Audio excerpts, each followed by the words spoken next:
Hey, what's going on? It's Bill Burrs, and it's the Monday Morning Podcast for Monday, July 28th, 2014. What's going on? How are you? How's it going? I just got back from Montreal, Canada, doing the wonderful Montreal Comedy Festival. I had an awesome time up there. I hosted one of their galas, which is a big deal. And, I'm not big on hosting. Because my bits are long, and it's sort of like I don't really know how to write a joke, so there's a lot of cursing and making faces, and I build momentum off of that. So I just keep fucking rolling with that, and before people realize it, they've listened to an hour of my shit, and I get out of there.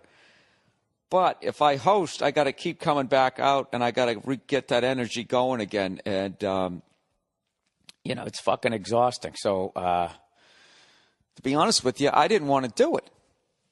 So you're probably like, well, Bill, then why the fuck did you say, yeah, I'll do it? I'll tell you why. Because I bought the Money Pit house. That's why. I am out there whoring myself. I'm going to tell you right now, because I was going to take the whole fucking summer off. I was going to take the rest of July and August off because I toured like fucking 18 months straight. And all over this great global fucking marble. And I was just like, look, I'm taking 2 months off. Bow, bow, bow, right? I was going to have a great fucking time. I'm bringing Billy back. Yeah. And I was just going to fucking chill out and grill. I was going to sit on my fucking back porch. I was going to stare off into the fucking half a yard that I have out here in L.A., which is actually considered a decent yard. Do you know you can't throw a Frisbee in my backyard without hitting something?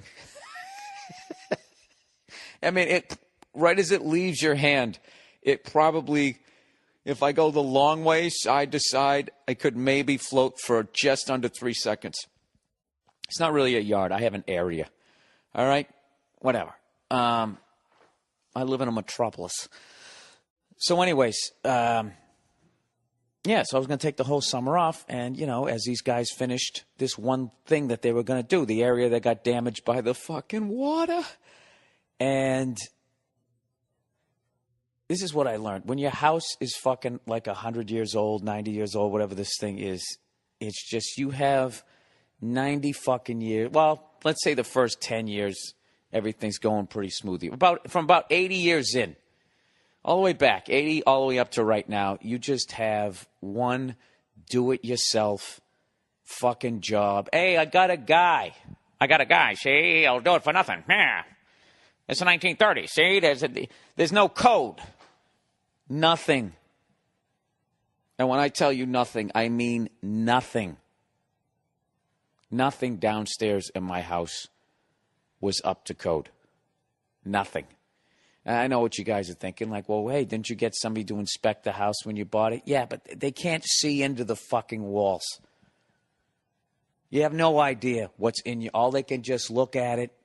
They're looking for fucking sweat marks on the walls, smelling for water damage, checking the gas lines. They can do that, right? But other than that, you're pretty much on your own. And I'll tell you, all you guys fucking listening right now, if you're laughing, you have no idea what the fuck's in your walls. You have no idea what some douchebag did 20 years ago because he bought the Time Life books, those do-it-yourself fucking things. And you have no idea what that cunt rewired in your wall, under your floorboards. I mean, so basically, downstairs is laid open at this point like it's having open heart surgery, okay? And every time they think they got to the last thing, there's another thing. And I know what you're thinking, Bill, these guys downstairs, they're taking you for a ride. Oh, yeah, I'm sure they are. But what they're finding is fucking undeniable. Do you know, they got to this wall the other day. And, of course, it's got this shit fucking rotted out crap in front of it. They get rid of that. We get underneath that. We get behind that. And at the baseboard, it's just dry rot. The guy's barely touching it. And it's not like it's breaking off. It's turning into powder. Like fucking Lon Chaney Jr. put this board in when he was a struggling fucking actor. That's how old this goddamn house is. And so they're like, yeah, we got to rebuild this wall. costs like $400 or $500. I'm like, all right, just fucking do it, right?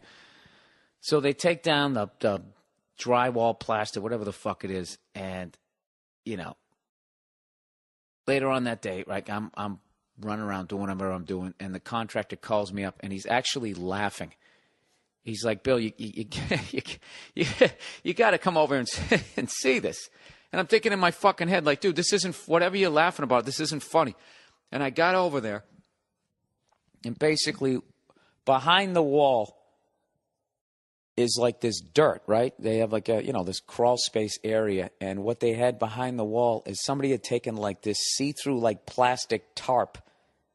And that was the barrier between the dirt and the wall, was this plastic fucking thing. And the guy was laughing, go, I gotta tell you, I've never seen anything like this, which he probably has. But, I know I'm just a comedian, but I know that that's not the way you're supposed to do something like that. But the good thing is that is the final wall downstairs. And of course, it couldn't be built, right? Right? So, in other words, I'm going to be doing some shows on the Oddball tour this later on this summer. Fuck. I swear to God. And this is the thing, too. I could have been a cunt. I could have been like, dude, I don't give a shit. Just put a fucking wall in front of it and fuck the next guy. But that's not the way I'm wired. Oh, what are you, a hero now, Bill? No, I was raised properly. Fix the thing right. Just fix the fucking thing right. Because I'm not going to have you put a beautiful brand new wall in there with that fucking sandwich bag barrier behind it. And then what? I don't know what happens. Seemed to be working all right before they cut open the wall. I don't know. Sorry. I'm fucking, I've had it. I've had it with the goddamn downstairs. So that's what's going on. So if you hear drilling and if you hear all kinds of shit going on, that's the fucking people downstairs. And we're hoping that they're going to be done, Initially it was end of June, beginning of July. Now I don't even ask anymore. Last I heard was end of August, early September. And come on. I'm hoping by Thanksgiving I can actually walk down there in my fucking slippers. We won't have any money for a turkey.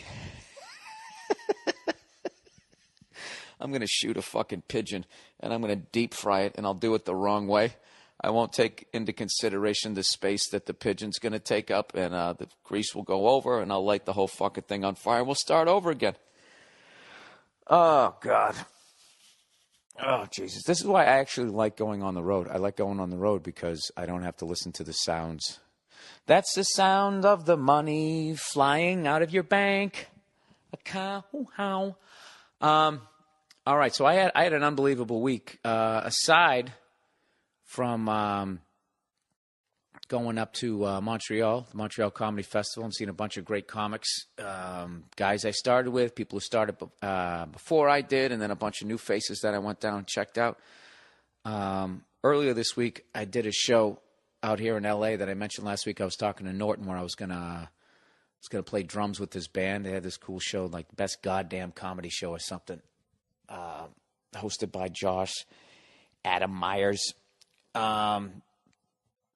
And we basically, hang on a second. What the fuck is this now? Getting this fucking text. Come on.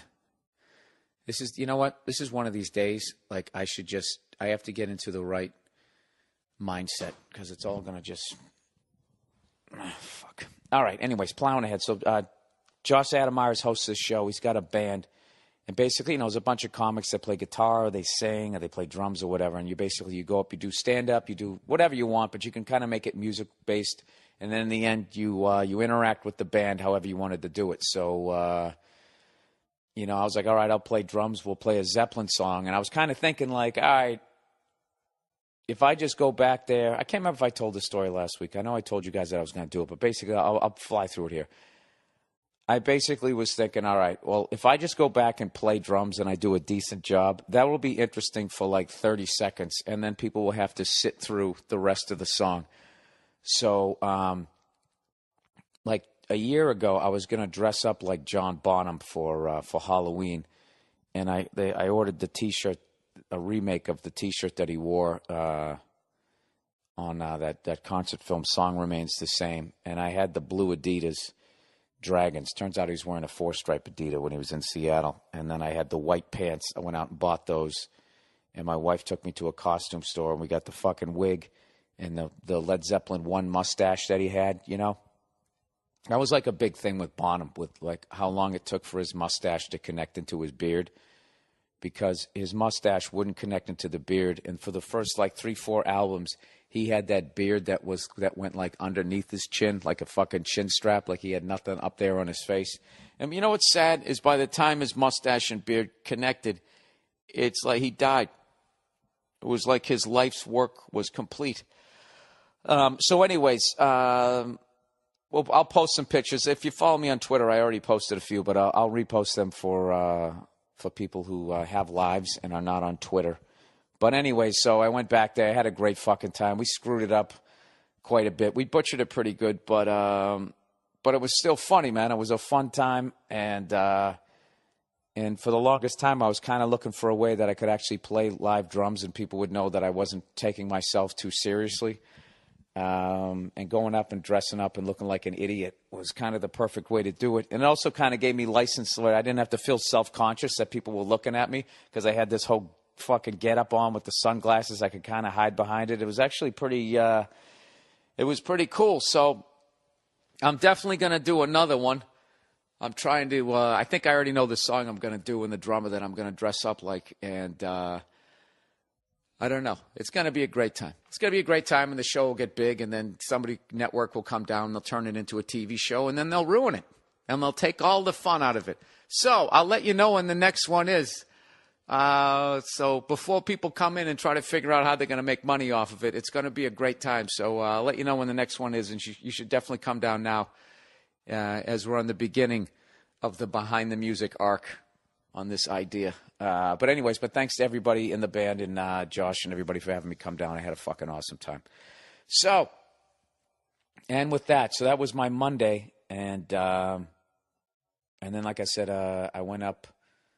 What was it?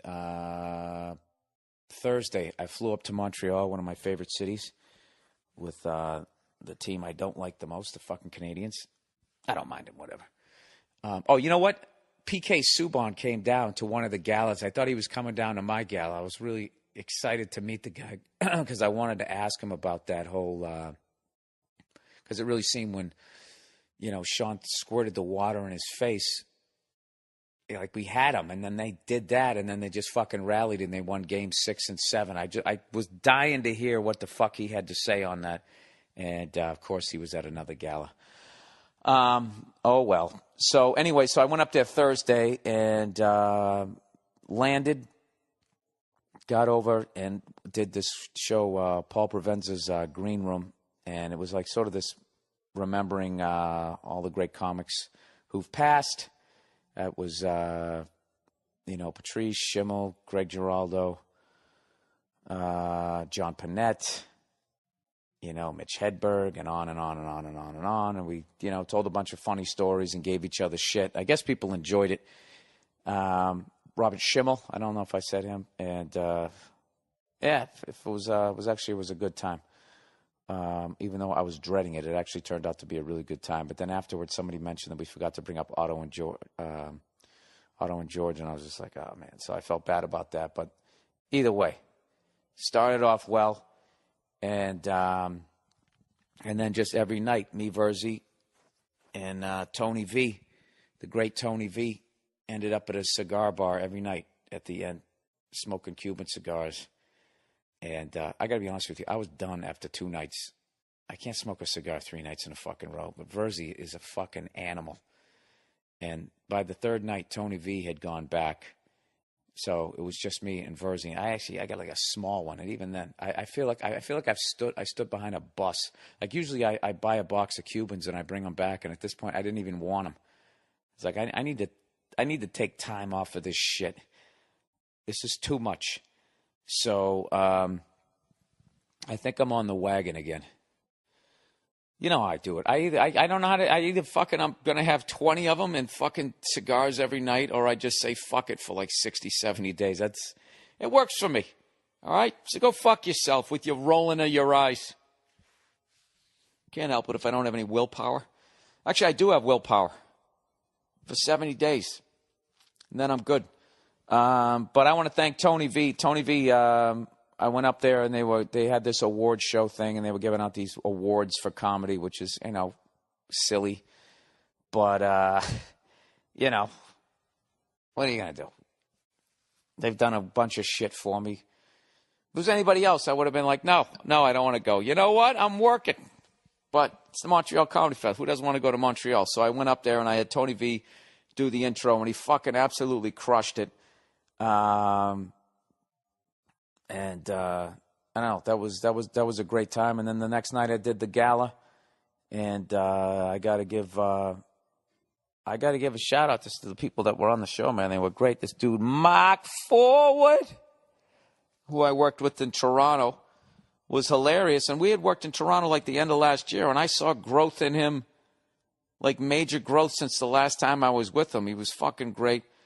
God damn it, I hope I don't forget anybody. Michael Che, who I wasn't familiar with. I made sure I went out on YouTube and I watched everybody before I went out there, because I wasn't allowed to say he's been on this show or this show, because we were up in Canada.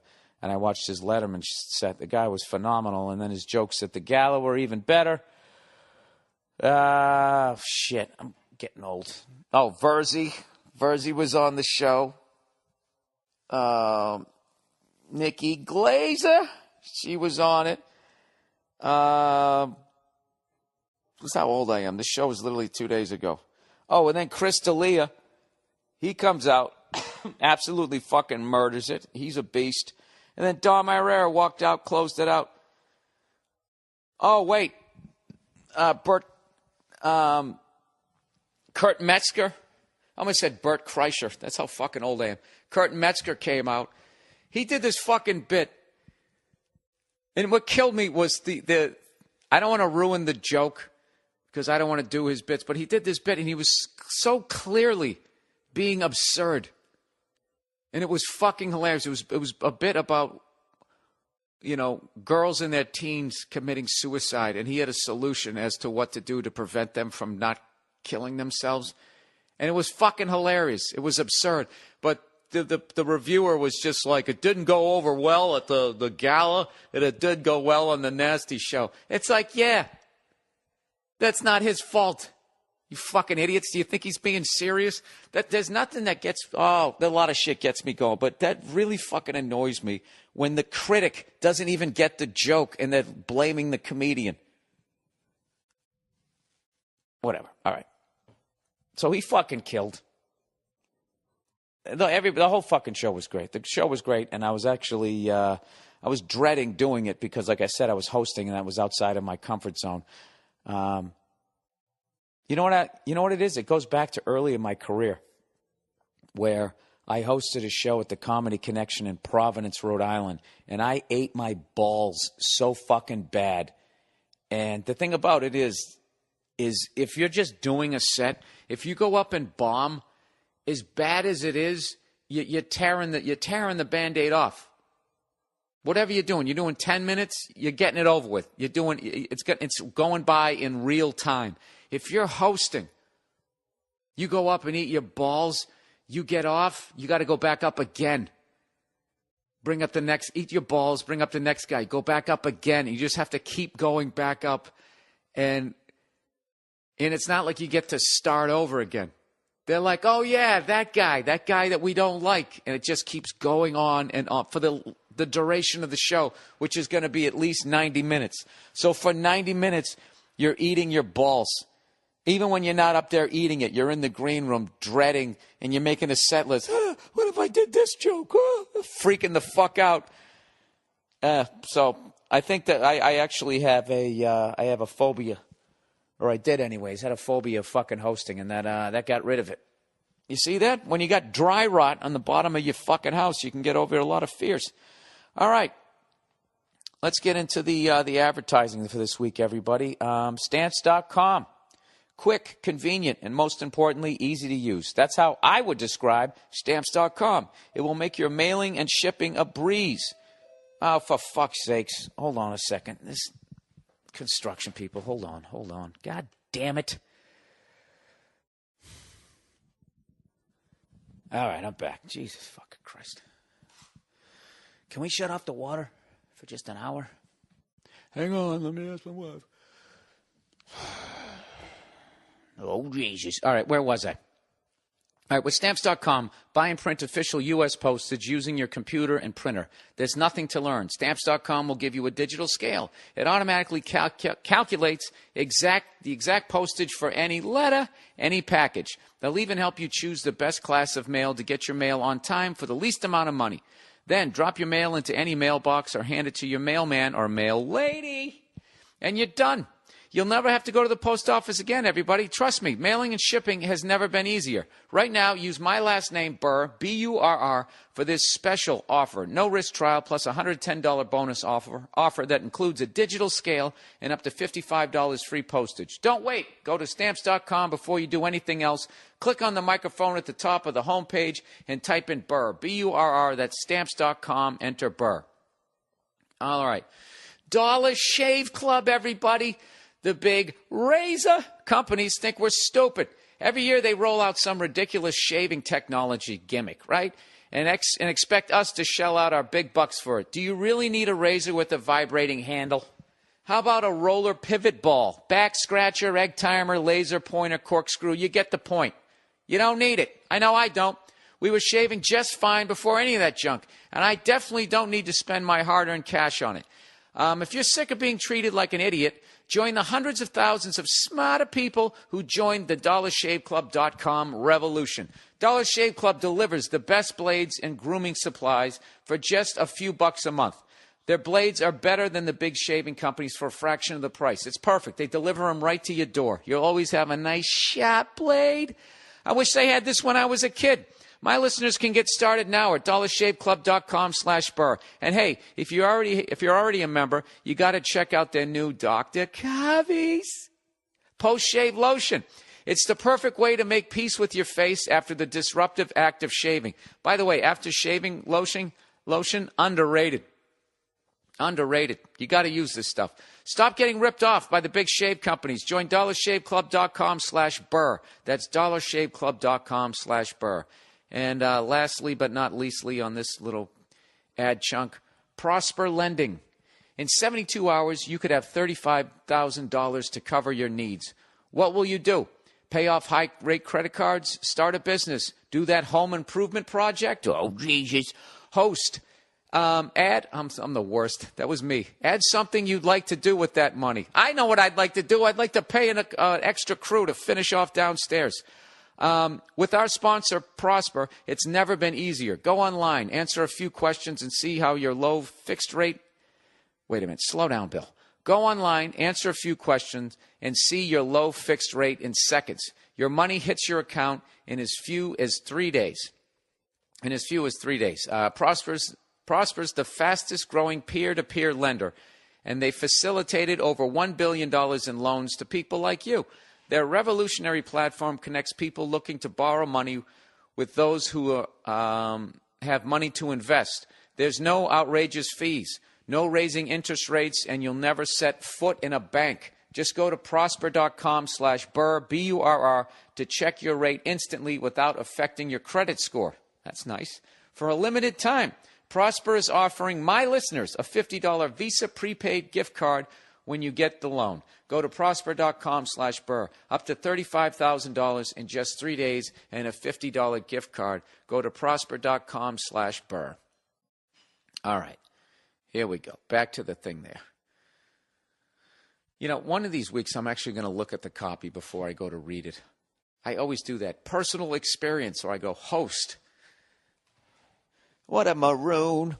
All right. So anyway, so now that I'm trying to convince myself that I'm going to knock off the drinking. Whenever I quit booze, I have to go like 6 days. I can go like 3-4 days, and I don't give a shit if I have a beer. But once I get to 6 days, I feel like I got a little hitting streak going, you know? And I don't want to start back over at zero. So we'll see how I am this time next week. But I'm going to lay off the stoves, going to lay off the booze there. And like I said, we'll see how it goes. And I'm trying to do my final push to tip the scales at $1.62. the last time I had a flat stomach and a little bit of abs over there. And I got to be honest with you, a lot of people are giving me shit for my diet advice, despite the fact that I know some people that have been, some of the suggestions that I'm making, quinoa salads and all that type of stuff. Somebody actually texted me saying, your diet advice is making me angry. And it's just like, dude, I think that has less to do with what I'm suggesting vegetables. Vegetables are making you angry. I think that has to do with you probably had, an overbearing father like myself, who didn't let you speak up and express your opinions. You could just write me and just say, hey, why don't you try this? Instead of sitting there stewing. No pun intended. And then there's other people that, they're giving me shit just saying that veggies are for rabbits and all of that usual shit. I never said don't eat meat. I'm just saying what's been working for me. I'm in the best shape I've been in like 3 years, and everybody's saying my dietary advice is bullshit. It's completely working for me. And they're still holding on to that whole, eat like a man. Fucking go kill an animal and go eat it. I'm not saying don't do that shit, but here's something. Here's something I would like you to try for all the meat eaters out there that are giving me shit. And I'm not even saying, they're so fucking paranoid, carnivores. I'm not even saying don't eat meat. I'm just saying, twice a fucking week, this is what I do with the veggies over there, and they're getting their backs up. They're getting all freaked out. Let me ask you this there, steak dinner. I want you to do a little experiment, all right? One night, go out and get yourself a lovely, amazing steak dinner with the baked potatoes and the cream of spinach and your glass of wine and all of that. And I want you to honestly tell me how you feel afterwards. I know you feel full. I know you feel great. But I want to know how long after that meal before you just have to lay down and go to sleep. Which is basically your body going, wow, look at this fucking mountain of work we got to deal with. Let me just go fucking lie down. Let's shut the body down so we can get this through our fucking system. If you go out and you have a fucking veggie dinner, right? That's of the same quality as a good steakhouse. I mean, I'm not talking about going to one of those things where they deep fry fucking zucchini. At that point, you might as well go to McDonald's. I'm saying actually a really, a comparable to whatever steakhouse you're going to, go to a comparable vegetarian place and tell me how you feel after that. Okay, and I will always eat steak. I love a fucking steak dinner. I love chicken. I love all of that shit. I'm always going to eat that stuff. But it's undeniable, as far as I'm concerned, how much better I feel when I do the veggie thing.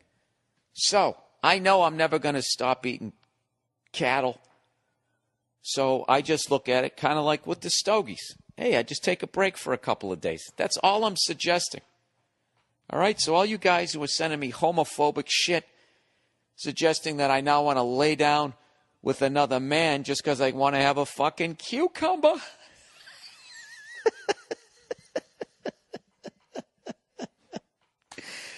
Well, dude, look at the shape of it. Cucumber's like a fucking porn star's dick, It's like you're blowing the Hulk.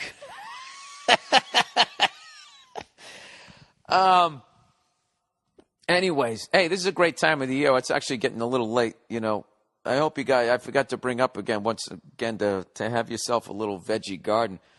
Our tomatoes are just starting to become ripe, and the other night one of them fell off the branch there, and we cut it up, put a little salt and pepper, there's a little olive oil, made it a little, I guess, less healthy. Fucking ate the thing. I was unbelievable. Unbelievable what a tomato is actually supposed to taste like versus what the fuck you usually get. So anyway, so all you guys out there who think I'm like, slowly going to start, walking on stage wearing yoga stretchy pants. I mean, I might have to do that one night if that Josh's show, the best goddamn comedy show, whatever the fuck he calls it, depending on what drummer I'm dressing up like. I mean, if you look at a lot of the hair metal and that type of stuff, some of that spandex, I mean, they were basically wearing yoga pants that were shorts, right? Is that what it was? I want to do a Striper song. I'm joking. I would never do that to people. Anyway, so that's all I'm suggesting. So everybody can, fucking relax. Can relax. What else did I do up in Montreal besides booze my face off? Oh, I did radio. I did some radio. I did Rich and Bonnie's podcast. Going in there knowing full well that it was going to be some of the most awkward moments in the history of radio, which is basically what a podcast is. I don't know why they call it a podcast. It's a fucking radio show. What is this podcasting? How would you describe it? Well, have you listened to the radio? It's that, except it's on the internet. Interesting. So if you've never listened to the Rich and Bonnie podcast, My Wife Hates Me, I would highly recommend it. And I went on this thing knowing that it was going to be brutal. And then me and Bonnie, we got this fucking thing where we like each other, but our conversations do not link up. You ever have somebody like that? Some of you just cannot, like, it's just been a 20-year misunderstanding between the two of us. I never know what she's saying. She never knows what I'm saying. And it just leads us to these fucking dead ends where we just both look at each other, shake our heads, and walk away, and then start over again at the top of the street. So that's essentially, if you'd like to listen to like an hour of that with Rich Voss telling stories that really have nothing to do with what me and Bonnie are attempting to say to one another, I highly recommend it. I'm fucking around. It was a great time.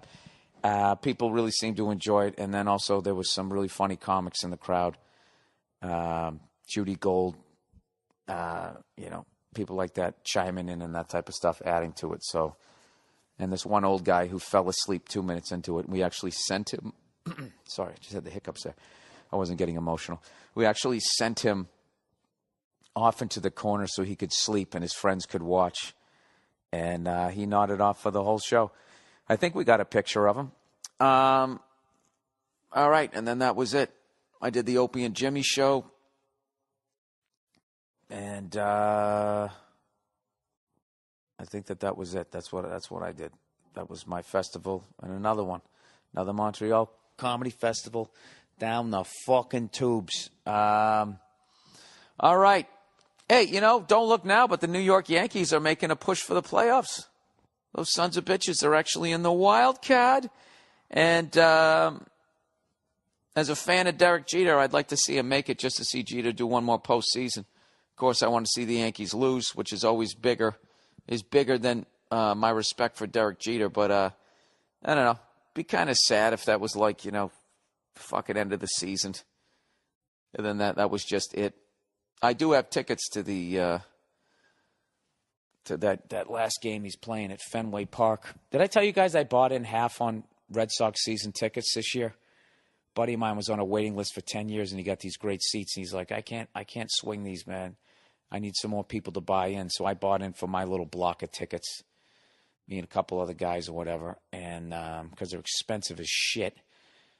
And I'm thinking like, all right, well, I got enough family and friends back there that I can sell them to them.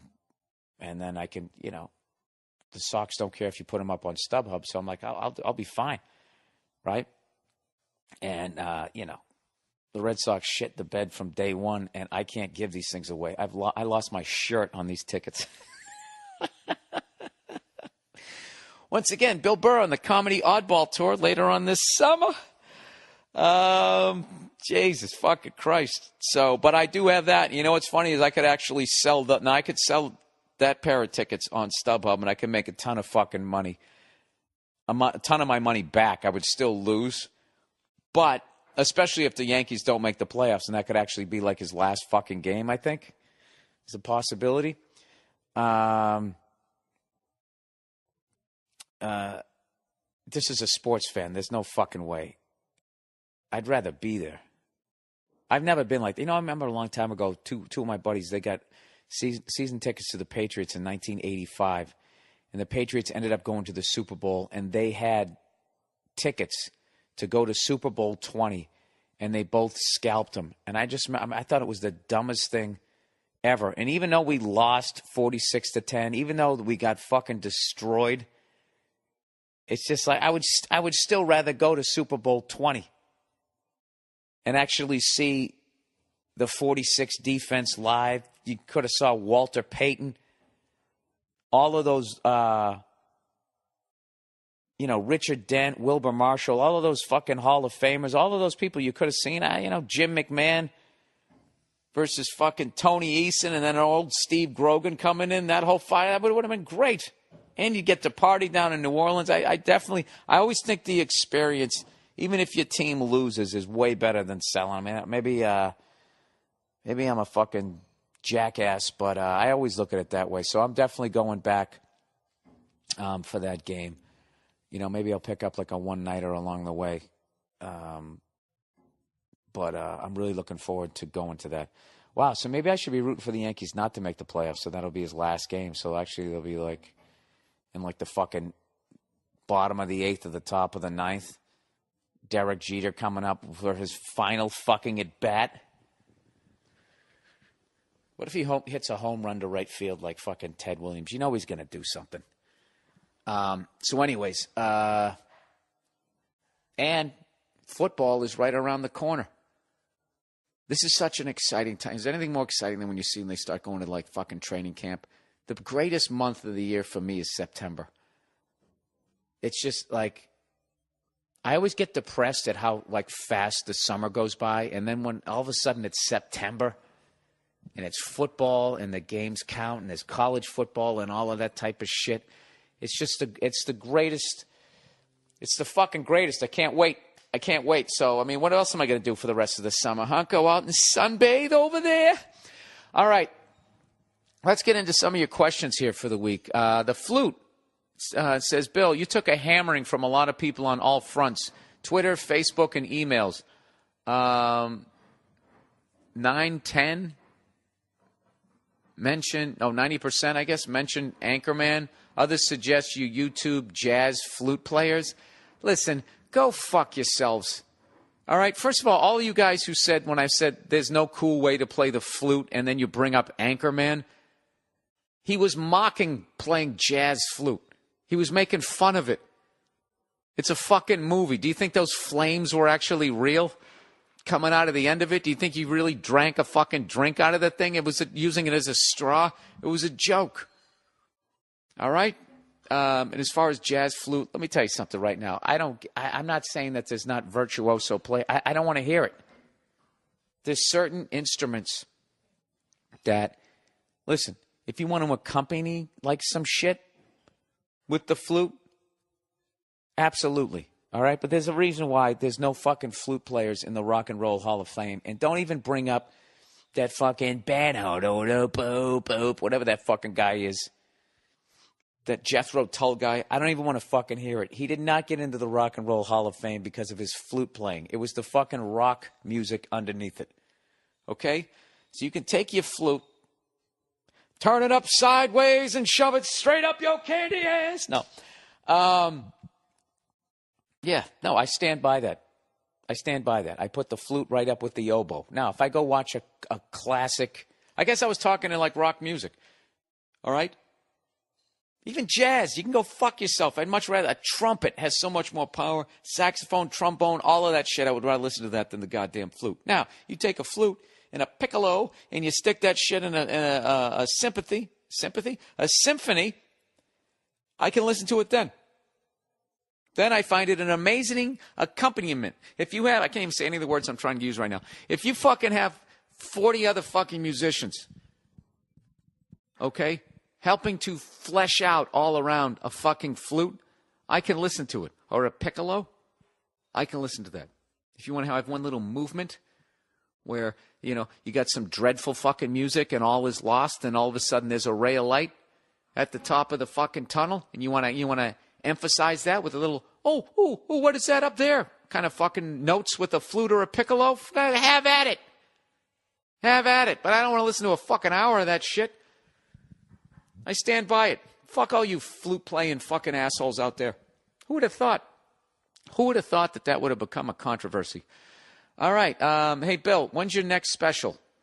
Going to be available on Netflix. We are shooting for December 5th. December 5th is going to be the release date, and I'm editing it right now, and I could not be happier with the way that this thing looks. I can't wait for you guys to see it, and I'm in the process of writing my new hour, and I coming right out of the gate with it's a rough one, you know. It's really just coming off as sexist, and I have to be honest because I can't stand outside of myself.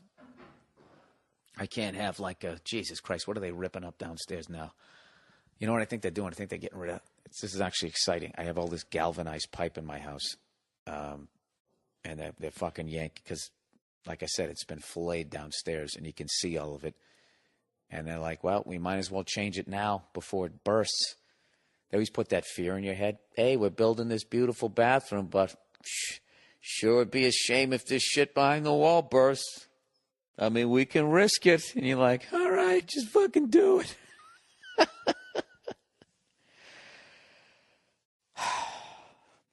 I'm not going to make any money off this house. I'm going to have to fucking live to be 150. Oh, Christ. This is... The only good thing about buying a fucking house is that if you want to change something, you can. You don't have to clear it with your landlord. But as far as making any money off your house, it's a fucking pipe dream unless you fucking start fucking over other people. And when the market's hot, you go in and you buy houses and you do a half-ass fucking job. You half-ass the whole fucking thing. You don't even know what the fuck you're doing. That's why I hate that show where they flip this house. I can't stand watching those people who aren't like they sit there and they'll show the guy who bought the house. He's trying to figure out how to use the sander or whatever to redo hardwood floors. He doesn't even know what he's doing. They're playing this silly music, and he does a fucking half-ass job. And then you watch these suckers come in because what he did is all brand new, so it's still holding together and it hasn't fallen apart yet. And you're just watching these people getting let off to fucking financial slaughter. Sorry. Anyways, so this opening bit that I'm doing, I can't tell if it's coming off sexist or I just am sexist. The point of it isn't sexism, but it's really coming off like that. It's really been especially up there in Montreal. Oh, Jesus. I opened with that at the gala. I'm sure they'll edit that one out. So anyways, yeah, the next one, it's going to be December 5th. And also, my comedy album is finally done. Finally went through all the red tape with Carnegie Hall. Finally got them pressed, all the records pressed. I'm going to find out today. I actually have them in my house. I have to find out when I can sell these things to you because they're also going to be available in stores. But the fucker is done. And I think I'm going to be doing a co-release with Aziz Ansari on Third Man Records, which is Jack White's label out of Nashville, Tennessee. So that's a little teaser. That should be coming up in the next, I don't know when, in the next month or so, I hope. I'm really hoping. I think they're finishing up Aziz's album. So it's going to be pretty cool. And once again, I really want to stress this, okay? The material that's on my Carnegie album is that was November of 2011, and when I taped You People Are All the Same, that was March of 2012. So that's December, January, February, March, 4 months later. So this was where my act was at 4 months earlier. So there's a ton of overlap, which is why I wanted to put it out on vinyl only, because I wanted to document that I actually got to perform at Carnegie Hall. But I don't want to fuck any of you guys over where you're thinking this is going to, oh my God, this is going to be an hour of completely different shit that I never heard of. That's not what it is. What you're going to hear is where my act was 4 months before I recorded it. So there is some different shit, but I'd have to say at least 80% of it is the same jokes, ideas, or whatever. And granted, I tell them differently. I'm sure someone will listen to them and be like, I actually like the way you did the fucking jerk-off joke at Carnegie better than you did it in D.C. So there will be that. But I'm letting you guys know that shit. So I don't want to hear any fucking crap from any of you like I screwed you over. I'm going out of my way to let you know that this is what it is. But it's really, to have a comedy album, is pretty fucking awesome. And it's something that I don't think this will be the last time I do this. I would like to try and, I have a couple of ideas where I could put out just an hour of original shit, maybe just on vinyl. That could be a cool thing. We'll see. We shall see. So I'm just letting you know that is, I actually have them. I just have to wait to figure out when I'm going to sell them. But every day that I don't is closer to the holidays, and it'll make a wonderful gift. There you go. Oh, Jesus, what is that guy drilling down there? If any of the construction people who are working on my house are listening to my podcast, I know you guys are doing a phenomenal job, all right? I'm just being a crabby cunt, okay? So don't fucking not tighten down the screws down there, okay?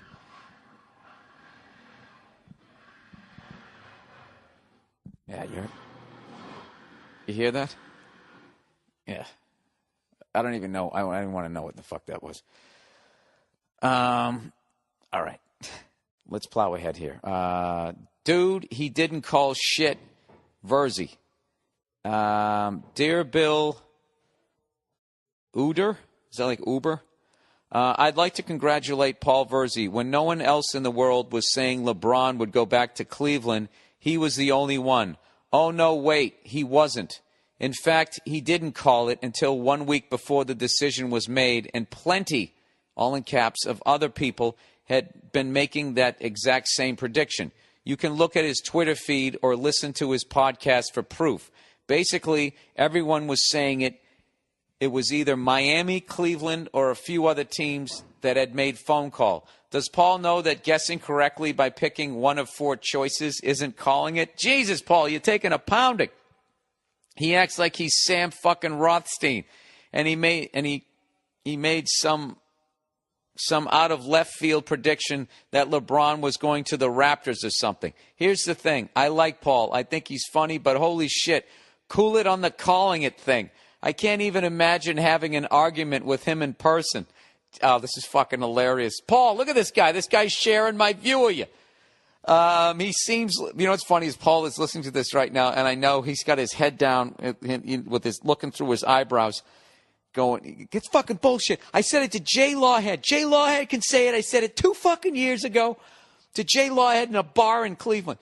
He goes, he seems like the type of guy who does that thing where he puts the tip of his fingers together when he's making a point. No, he definitely doesn't do that. Then shakes his hands back and forth from his chest to the floor like an Italian, and do that annoying thing where you look at someone else in the group besides the guy you're making a point to as if to say, hey, we're all together on this point I'm making against this guy in front of me. Am I right, fellas?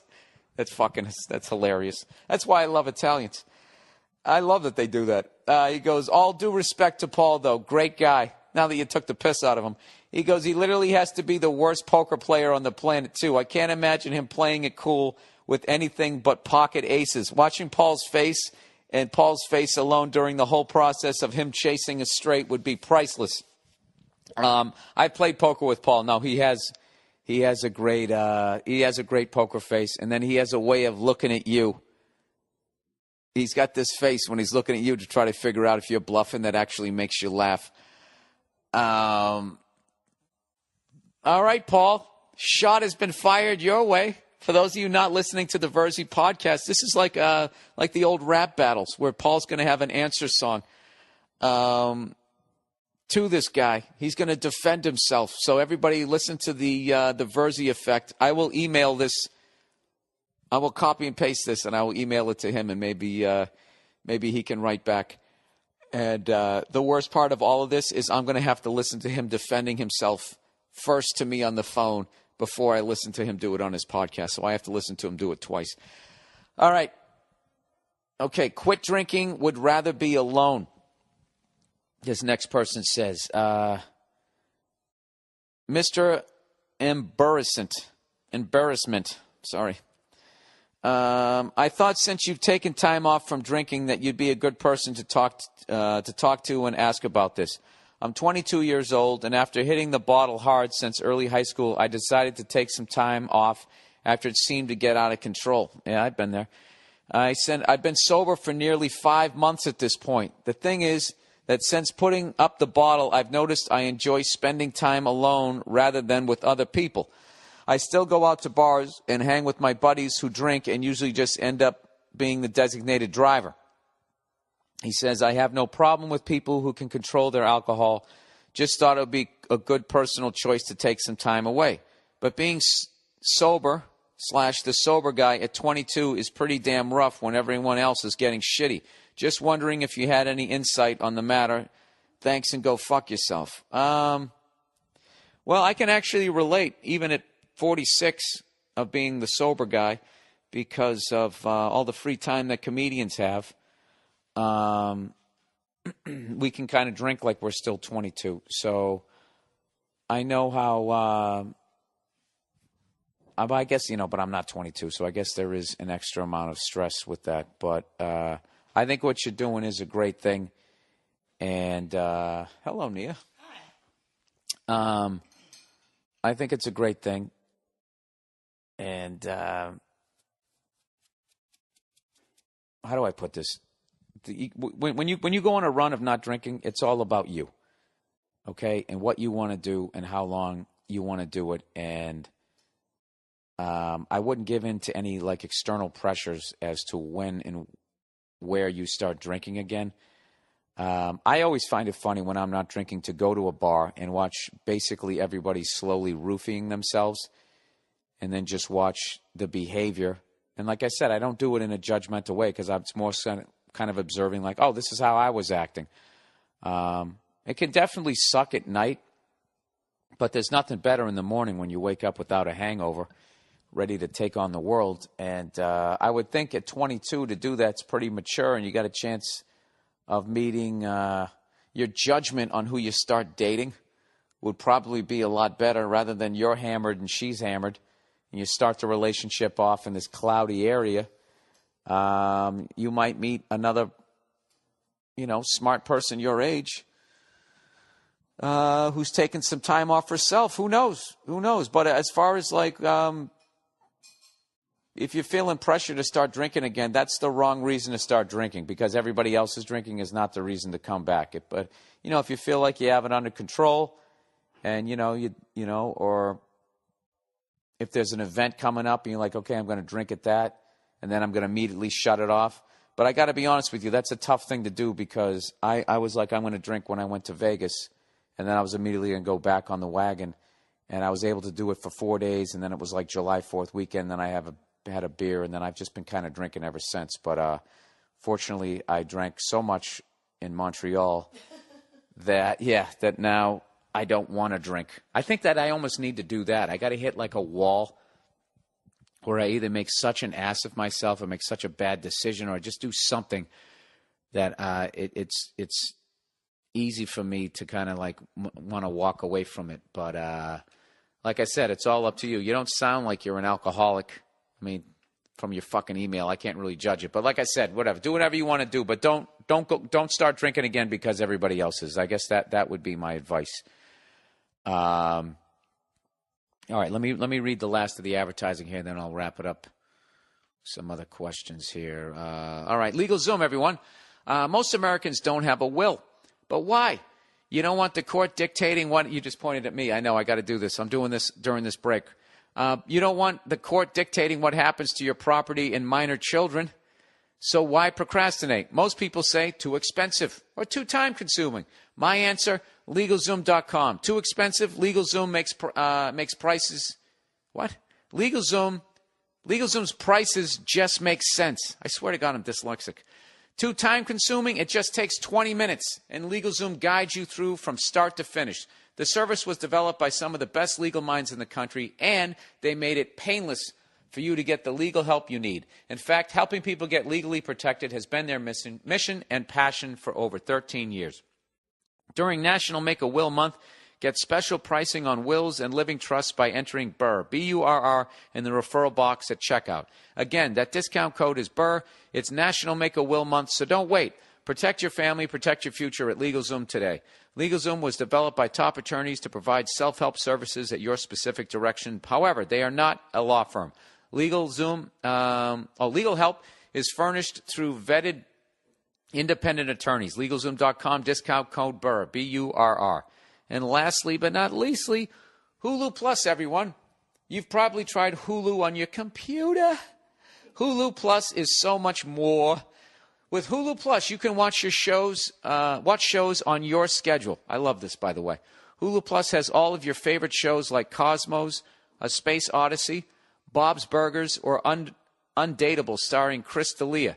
And watch every episode of shows like South Park, The Cosby Show, Doctor Who, a bunch more. Hulu Plus works on your computer, smart TV, Roku, Apple TV, Xbox, pretty much any streaming device you already own. You should be blocking off a day just to binge. With Hulu Plus, you're in total control to stream these and thousands more as much as you want, whenever you want. Also, get exclusive access to stream the Criterion Collection movies. And Hulu Plus has all of them. All movies and kids shows are ad-free too. For only $7.99 a month, get your shows anytime, anywhere. But right now, I'm offering my listeners a 2-week free trial when you go to huluplus.com/Bill. That's a whole extra week for absolutely free. Please make sure you use huluplus.com/Bill so you get that extended free trial and so that they know that we sent you. It helps us to keep the lights on and gives you a better deal. One more time, for the extended free trial, that's huluplus.com/Bill.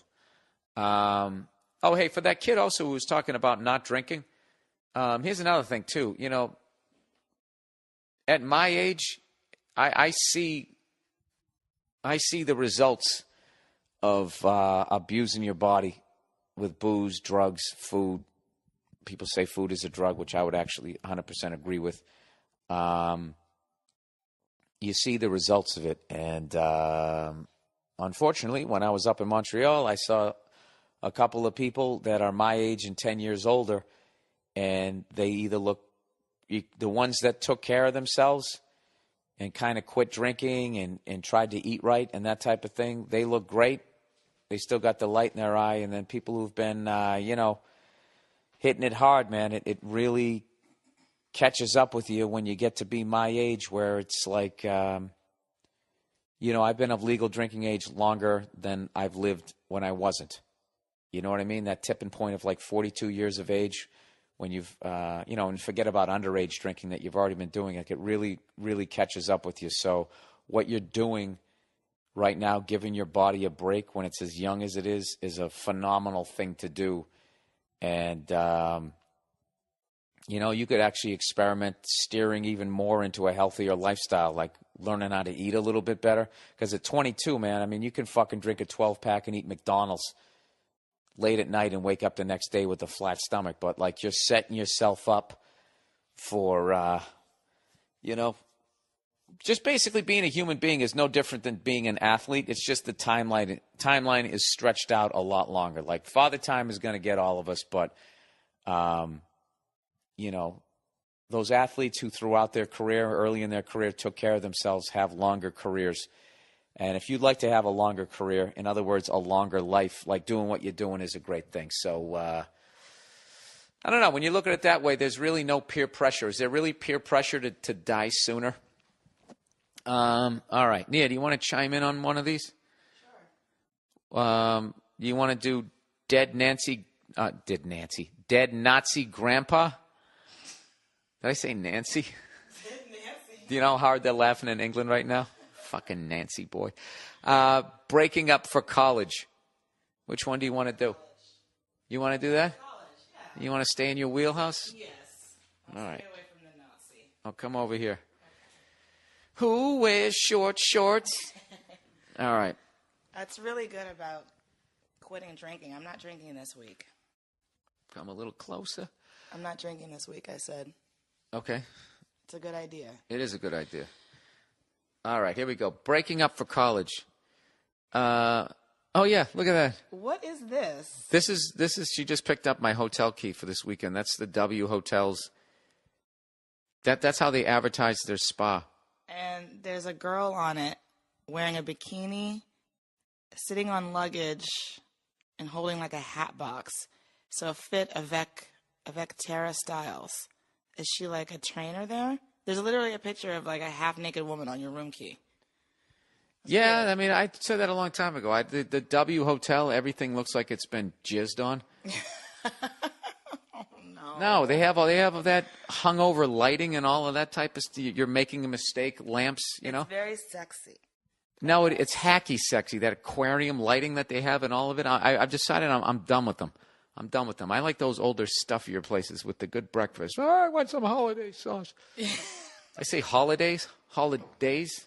Hollandaise. Hollandaise. How many times I've read that and I still can't retain it? All right, breaking up for college. Dear Bill, my girlfriend and I have been dating for a while throughout high school. It's pretty much the relationship I've always dreamt of. Never really getting tired of each other, no fighting, similar views and tastes. A healthy amount of sex. Sounds like a recipe. And a healthy scoop of sex. Very supportive of each other. However, we both graduated high school and are going off to college. She's going to a liberal arts school in Philly while I'm staying in the state to go to Northern Arizona University. We both agreed that it wouldn't be healthy to try and maintain a long-distance relationship, so we're spending these last few weeks of the summer together, and we'll break it off when she leaves for Philly. Oh, wow, man, that sounds sad. This is a high school. This is a person who just graduated from high school. Yeah. And they're talking about it's pretty much the relationship I've always dreamt of. Since when? Since you were 5? Yeah. I mean, no, it's really nice, but it's like, how is someone who's graduating from high school, like, I'm in the relationship I've always dreamt of. Like, I didn't know that high school people dreamt of relationships in a way that they really understood. Maybe this person does. See, one of the things when you do these questions is it's very easy to superimpose where your head was at. But it literally reads like somebody who's like a 30-year-old. It's like, it's what I've always wanted. There's like a healthy amount of sex and we don't get tired of each other. It's like this is a high school. This is someone who just graduated. You know what? I actually see your point. They do sound like they're 35. It's like, when did you dream of having this great relationship? All right. Well, let's continue here. Let's see what we got here. I could very well. Calling bullshit. Oh, you think this is a bullshit? Well, I don't know. It sounds nice. I'm sorry. Let's continue. Well, I'm very gullible. You can get me. I could very well see myself spending the rest of my life with this girl, but at the same time, 4 years is a lot of time. I mean, that's a fucking marriage right there. Everybody has that one couple that wins best couple, and they got together the freshman, sophomore year, and they just didn't know how to break up. So then they continue on, you know? And then you see them at the 10-year reunion. Yeah, we broke it off. When? Last week. And then they get on with their life. I could very well see myself spending the rest of my life with this girl, but at the same time, 4 years is a lot of time, and a lot can change in that time. So I don't expect for us to hook up again the second we graduate. However, she's come to be one of my closest friends, and I'd like to maintain that friendship, and she agrees. I want to watch her life unfold and watch her inevitable success come alive. Yeah, these are very mature people, whether we're romantically involved or not. While this will be a bit of a damper on the beginning of college, I know I'm going to have a blast. My roommate is one of my best friends from high school. He knows how to deal with me, and he'll kick my ass to get back in shape if I start getting mopey about this girl. What's your take on this situation? Any words of advice or encouragement? Thanks in advance. All right. I would say... when you break up with somebody, my thing has always been when you break up with them, you got to get away from them, because as much as you have this mutual agreement or something like that, one of you is going to meet somebody first, and then it's just going to be, rather than enjoying, oh, I met somebody and seeing how that goes, you're going to have to deal with the fact that you're dragging somebody else through it. And they'll hear it in your voice. You know, what are you doing? Nothing. Is there somebody over there? They're going to figure it out. And if she finds out before you, find someone before you, you're going to try to get her back. I mean, I think you guys should just go cold turkey until you have your Thanksgiving break, personally. Maybe an email here, email there. But I think you guys should, if you're going to break up, you got to break up. I think. Nia? I'm still trying to understand exactly what the question is, because honestly, it sounds like from this email, it sounds like you've got it figured out perfectly to me. Because we both agreed that it wouldn't be healthy to try to maintain a long distance relationship, so we're spending these last few weeks of summer together. Yeah.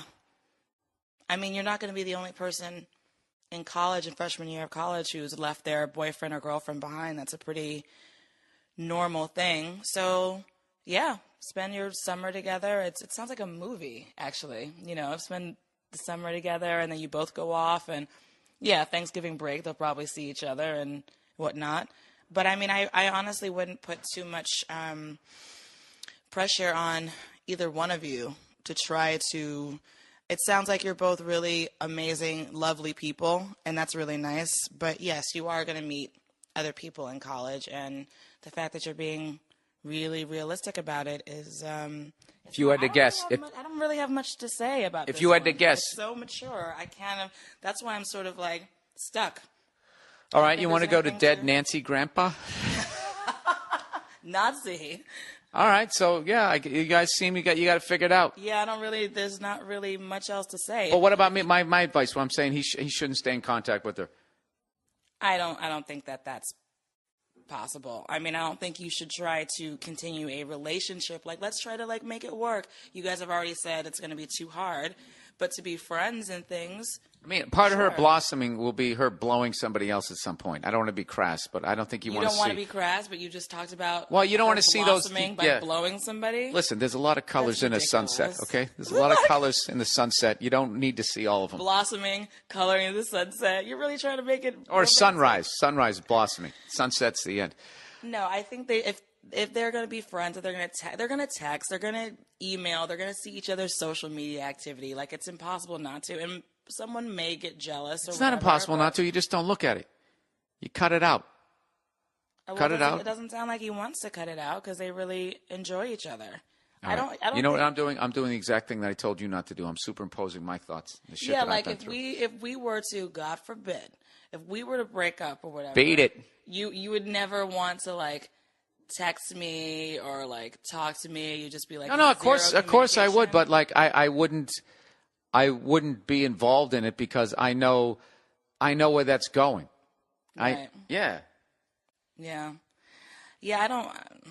But I don't think they should go cold turkey. Yeah, you'd meet some guy named Roger. Roger. Roy. One of those R guys. Rick. Oh, he's got a car. He's awesome. All right. Dead Nazi Grandpa. Dear Billy Blowhard, there's been a story going around in the news here, another Philly story, here in Philly for the past few weeks that I want to hear your opinion on. I'm writing because I know you were a big World War II guy. I was for 2 months when I was reading, and then I fucking I don't know, now I'm into fucking quinoa. Yeah, then you became obsessed with something else. That's what Bill does. He gets really into something, and he's obsessive about it, and then he moves on to the next thing. Which is why I'm a comedian, why I can't write scripts, because my mind works in bits. I take a little information, and then I go, ooh, there's a spider on the wall. You know, the funny thing is that I give you a hard time about that all the time, and I'm very similar to that. Finally. Okay, and following this, I know you're a big World War II guy, and following this has weirdly made me feel sympathy for an ex-Nazi. So he's been following this story, and he feels sympathy for an ex-Nazi. He says, long story short, there was an 89-year-old man who had served as a guard in Auschwitz when he was 17. His mother was born in the United States, so after the war, he moved to the Philadelphia area. He lived here under his original name, and it says until June 2013. There was a word missing there. When a Bavarian town passed a law allowing ex-Nazis to be excommunicated to Germany to face trial. He was eventually arrested and charged with 158 counts of accessory to murder. There was a big argument about it. The guy just died in U.S. prison this week. I got into an argument about this today. Is it fucked up for this guy to get arrested 70 years later for something he did as a teenager? Even if he is the biggest cunt on the planet, I think the Philly cops have other shit to worry about. It's like that movie Apt Pupil. That sounds like Apt Pupil. Do you remember that movie? Yeah, except this guy was he was in a guard tower, where that other guy was like a Rudolph Hess more type of a guy.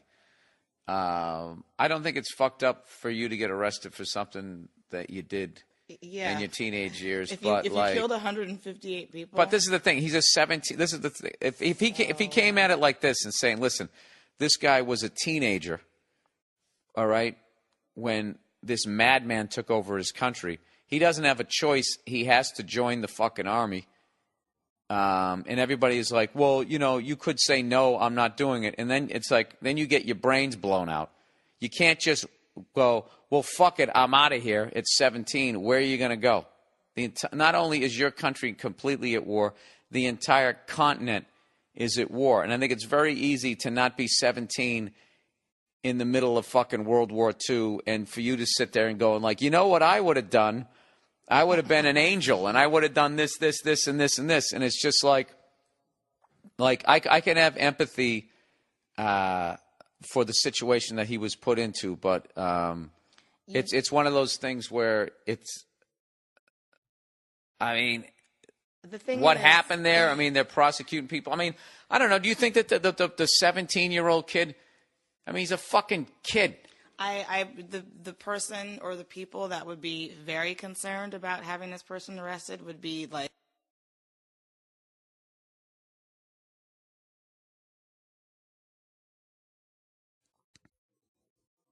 all right. You know what's hilarious is that me and Nia just talked about this subject for like fucking 15 minutes and came to this great place as to why you have to arrest this guy, and the fucking batteries wore out.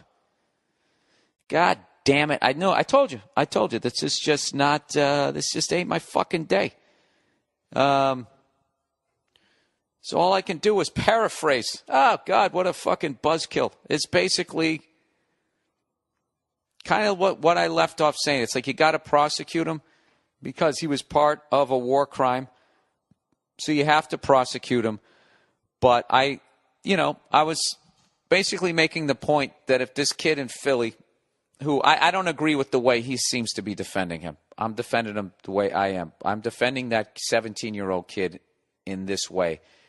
That everybody, if he was to walk into anybody that was to walk, you guys were to walk into a bar and you were to bring that up and you'd ask people what they would do, what they would have done in that situation, everybody's going to be Captain America. Everyone's going to be like, dude, you know what I would have done? I would have fucking shot Hitler in the face, and I would have done this, I would have done that, and all this type of shit. And it's just like, it's very easy to be fucking sitting in a bar drinking a fucking Rolling Rock and paint yourself out to be this unbelievable hero and all this shit that you would have done. But, I think, unfortunately, this kid was born at the wrong fucking time. I don't think that, I really don't think that this kid, when, he would. Do you think that this kid was just an evil kid and he was psyched to be up in that guard tower, or is he just? I mean, who knows? I'm not saying that. I don't really know that I don't really think that it matters, which was my point. I feel like this person's sympathy is misplaced. I'm not talking about him. I'm talking about me now. Oh, it's about you. Yeah, I'm talking about my opinion. Which is what? That you can't, because he was 17 years old, chances are he didn't want to do it, and he was forced to do it. I'm saying at 17, you're very impressionable. Yes. You can get talked to, you can get brain like a 35-year-old person, 45-year-old, 55-year-old person. At that point, you know so much more about life. Like, people can't come up to you and tell you, it's very hard, much more difficult for somebody to come up to you and try to convince you of something that you know isn't true, that you know is not, and you can spot crazy from a fucking mile away. But what I was talking about, which of course got lost, was what usually, I don't know what it is about people who are smart and people who are like, hey, live and let live. Because of that intellect, they're also not, they don't choose violence. And unfortunately, you need to fight fire with fire, where they're like, well, violence doesn't solve anything. It's like violence would have solved this.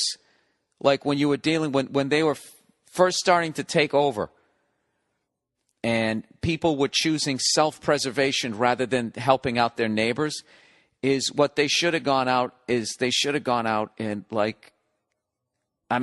this once again, I'm doing this woulda, coulda, shoulda shit. Like, oh, dude, you know what I would have done? You should have gone out there, or you should have organized the people on your block. And if you had a Jewish family on your block going like, look, we're all down with these are our friends. They're not taking them. And if they come down here, we're fucking taking them out.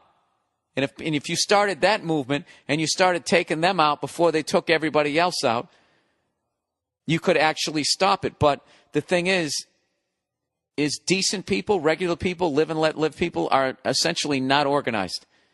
And that's the only advantage that they had, was they were walking around, they were organized. And then I think that people choose the cowardly decision of self-preservation. But I don't think self-preservation is cowardly at 17. I think 17, I mean, you were a boy. You're not, it's like that Britney Spears, not quite a woman. You're not quite a man there, Nia. And all of a sudden this fucking event comes along and you get swept up into it. So, look, if this guy was, this is what I'd say. If this guy was 30 and he was in a guard tower, fuck him. All right? If you're 17 in a guard tower, you still got to prosecute him. But, like, it's not like I'm going to sit there and be like, dude, you know what I would have done at 17? When the entire continent was at war, I would have fucking walked to Africa and just left it behind. Like, I mean, I don't know what this kid's, I mean, his option was basically, he had to take a bullet in his own head or go up there. Yeah, I don't know. I don't know. I'm out on this one, I think. I'm out. I mean, I just don't feel like, I don't know. I don't have anything really to contribute anymore to that question other than what I just said about their sympathy being misplaced. Yeah, I can't seem to have a conversation with you about what I'm saying. You just keep going back to this kid. I'm not saying that this kid, I'm saying what I'm saying. And I'm actually talking about how a fucking lunatic like Hitler comes into power. He doesn't come into power because he makes sense. He comes into power because all these other people that don't think he makes sense, they choose self-preservation. Right. Okay, he's not going after me. I'm Protestant. He's not going after me. I'm Catholic. He's not going after me. I'm straight. And the fear of watching your neighbors who you had a fucking cookout with, and you hear them screaming as they're getting dragged out of the house, and you know you should be doing something, but you don't because of your own self-preservation. I think it's very easy for people to hear this story and be like, oh, that fucking Nazi piece of shit, and blah, blah, blah, blah, blah. There's people as adults would choose self-preservation, who would criticize what this kid did when he was 17. That's my point. My point is not that this is wrong that they're prosecuting. But I also don't look at this dude who, when he was 17, who ended up in that situation, like this was somebody who was like clearly making decisions in his life or even had control over the direction of his life. I mean, there's a reason why you can't drink till you're 21. It's because of the level of immaturity you have. You think this kid at 17 has the fucking maturity to be able to handle what's going on? Walking down the street and seeing people hanging from, by piano wire and that type of thing. I mean, it's just another ruined life because of this fucking psycho. Could you agree with that? Yeah, I could see that for sure.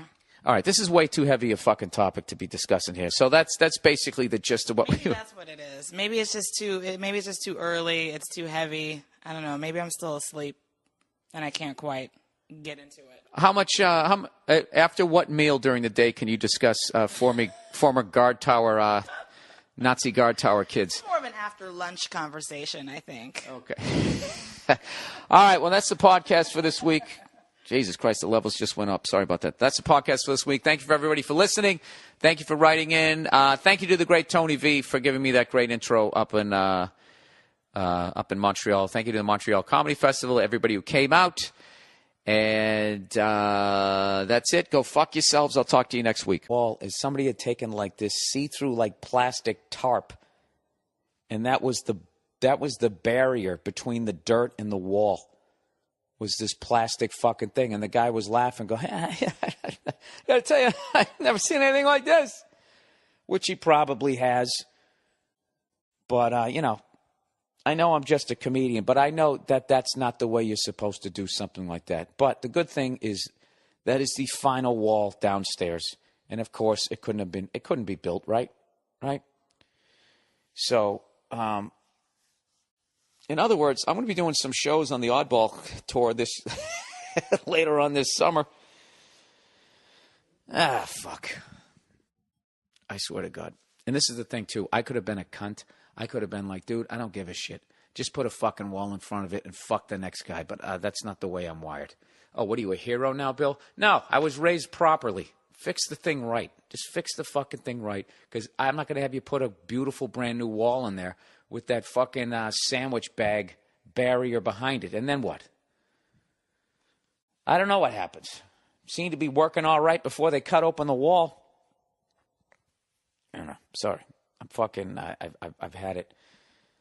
I've had it with the goddamn downstairs. So that's what's going on. So if you hear drilling and if you hear all kinds of shit going on, that's the fucking people downstairs. And we're hoping that they're going to be done, you know. Initially it was end of June, beginning of July. Now I don't even ask anymore. Last I heard was end of August, early September. And come on. I'm hoping by Thanksgiving I can actually walk down there in my fucking slippers. You know, we won't have any money for a turkey. I'm going to shoot a fucking pigeon, and I'm going to deep fry it, and I'll do it the wrong way.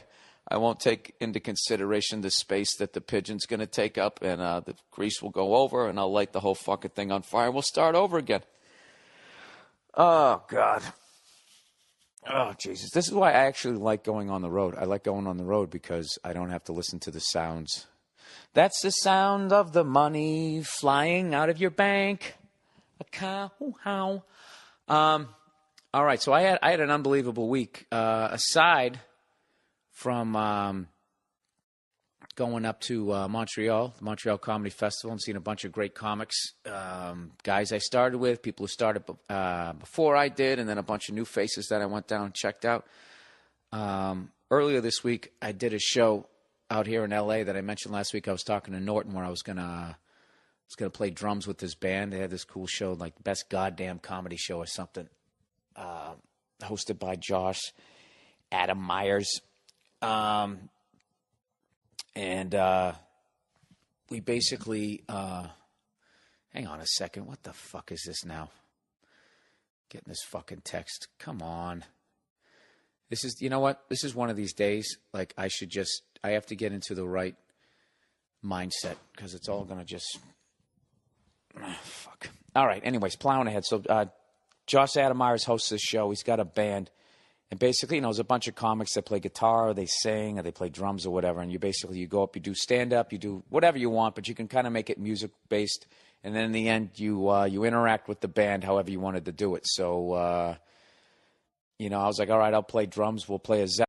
Hey, what's going on? It's Bill Burrs, and it's the Monday Morning Podcast for Monday, July 28th, 2014. What's going on? How are you? How's it going? I just got back from Montreal, Canada, doing the wonderful Montreal Comedy Festival. I had an awesome time up there. I hosted one of their galas, you know, which is a big deal. And, you know, I'm not big on hosting. Because my bits are long. And it's sort of like I don't really know how to write a joke, so there's a lot of cursing and making faces, and I build momentum off of that. So I just keep fucking rolling with that. And before people realize it, they've listened to an hour of my shit, and I get out of there. But if I host, I got to keep coming back out, and I got to get that energy going again. And, you know, it's fucking exhausting. So to be honest with you, I didn't want to do it. You know, so you're probably like, well, Bill, then why the fuck did you say, yeah, I'll do it? I'll tell you why. Because I bought the Money Pit house. That's why. I am out there whoring myself. I'm going to tell you right now, because I was going to take the whole fucking summer off. I was going to take the rest of July and August off because I toured like fucking 18 months straight. And all over this great global fucking marble. And I was just like, look, I'm taking 2 months off. Bow, bow, bow, right? I was going to have a great fucking time. I'm bringing Billy back. Yeah. And I was just going to fucking chill out and grill. I was going to sit on my fucking back porch. I was going to stare off into the fucking half a yard that I have out here in L.A. You have no idea what some douchebag did 20 years ago because he bought the Time Life books, those do-it-yourself fucking things, and you have no idea what that cunt rewired in your wall, under your floorboards. I mean, so basically, downstairs is laid open at this point, like it's having open heart surgery, okay? And every time they think they got to the last thing, there's another thing. I know what you're thinking, Bill. These guys downstairs, they're taking you for a ride. Oh, yeah, I'm sure they are. But what they're finding is fucking undeniable. Do you know, they got to this wall the other day. And, of course, you know, it's got this shit fucking rotted out crap in front of it. They get rid of that. We get underneath that. We get behind that. And at the baseboard, it's just dry rot. The guy's barely touching it. And it's not like it's breaking off. It's turning into powder. Like fucking Lon Chaney Jr. put this board in when he was a struggling fucking actor. That's how old this goddamn house is. And so they're like, yeah, we got to rebuild this wall. Costs like $400 or $500. I'm like, all right, just fucking do it, right? So they take down the drywall, plaster, whatever the fuck it is, and, you know, later on that day, right, I'm running around doing whatever I'm doing, and the contractor calls me up, and he's actually laughing. He's like, Bill, you got to come over and see this. And I'm thinking in my fucking head, like, dude, this isn't, whatever you're laughing about, this isn't funny. And I got over there, and basically behind the wall is like this dirt, right? They have like a, you know, this crawl space area. And what they had behind the wall, which is actually considered a decent yard. Do you know you can't throw a Frisbee in my backyard without hitting something? I mean, it right as it leaves your hand, it probably, if I go the long way, side to side, I could maybe float for just under 3 seconds. It's not really a yard. I have an area. All right? Whatever. I live in a metropolis. So anyways, yeah, so I was going to take the whole summer off. And, you know, as these guys finished this one thing that they were going to do, the area that got damaged by the fucking water. And this is what I learned. When your house is fucking like 100 years old, 90 years old, whatever this thing is, it's just you have 90 fucking years. Well, let's say the first 10 years, everything's going pretty smoothly. From about 80 years in, all the way back, 80 all the way up to right now, you just have one do-it-yourself fucking job. Hey, I got a guy. See, I'll do it for nothing. Yeah. It's the 1930s. See, there's no code. Nothing. And when I tell you nothing, I mean nothing. Nothing downstairs in my house was up to code. Nothing. And I know what you guys are thinking. Like, well, hey, didn't you get somebody to inspect the house when you bought it? Yeah, but they can't see into the fucking walls. You have no idea what's in you. All they can just look at it. You know, they're looking for fucking sweat marks on the walls, smelling for water damage, checking the gas lines. They can do that, right? But other than that, you're pretty much on your own. And I'll tell you, all you guys fucking listening right now, if you're laughing, you have no idea what the fuck's in your walls.